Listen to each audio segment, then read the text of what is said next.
So పెళ్ళి ఆలస్యంగా కావడానికి కారణాలేంటి? దీనికి ఏమన్నా ఉన్నాయా అంటే జ్యోతిష్ శాస్త్రంలో దీనికోసం ఒక ప్రత్యేకమైనటువంటి ఉన్నాయండి.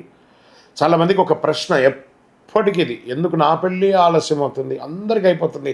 మా ఫ్రెండ్స్‌కి అందరికీ పెళ్ళిళ్ళు అయిపోయి వాళ్ళకి పిల్లలు కూడా అయిపోయారు. వాళ్ళ పిల్లలు స్కూల్లో కూడా జరిపించారు. నాకు ఇంకా పెళ్ళి కాలేదు. చిన్న వయసులోనే కొంతమందికి పెళ్ళిళ్ళు అవుతాయి. మరికొందరికి ఎంత ప్రయత్నించినా చాలామందికి పెళ్లి కాదు. అయితే ఆలస్య వివాహానికి కారణం కుజదోషం, శని ప్రభావం, రాహుకేతు గ్రహస్థితుల యొక్క వల్ల కూడా అవుతూ ఉంటుంది. ఇంకా 7వ స్థానం, సప్తమ స్థానం అంటారు చూసారా, జాతకంలో 7వ స్థానం వివాహానికి సంబంధించింది. ఈ స్థానంలో బలహీనంగా ఉంటే కూడా ఒక్కొక్కసారి ఆలస్యం అవుతూ ఉంటుంది. గ్రహదశలు పెళ్ళి జరగడానికి సరైన గ్రహ దశ లేకపోవడం, గురుబలం లేకపోవడం వల్ల కూడా ఇది జరుగుతూ ఉంటుందని చెప్తారు. కుటుంబ పరిస్థితులు, కొన్నిసారి కుటుంబ బాధ్యతలు మీ నెత్తి మీద వేసుకొని అందరినీ సెటిల్ చేసిన తర్వాత పెళ్లి చేసుకోవాలి అని అనుకునేలోపు పుణ్యకాలం కాస్త గట్టెక్కుతుంది. మీరు వివాహం చేసుకోవాలనుకున్న వయసులో చేసుకొని ఉంటే అద్భుతమైనటువంటి వివాహం జరుగుతుంది. మీరు చేసుకోవాలనుకున్నప్పుడు వయసు దాటిపోతే కాంప్రమైజ్డ్ వివాహం జరుగుతూ ఉంటుంది.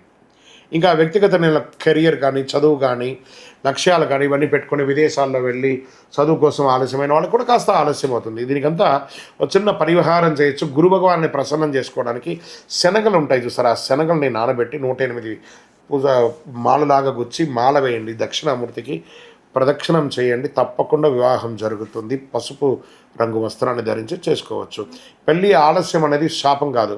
సరైన సమయం వచ్చినప్పుడు సరైన శక్తి జీవితంలో వస్తాయి, తప్పకుండా వివాహం జరుగుతుంది. వివాహం జరగడానికి చిన్న పరిహారం నేను చెప్పాను కదా, దాన్ని జరుపుకోండి. అద్భుతంగా అందరూ కూడా బాగుంటారు. విజయోస్తు.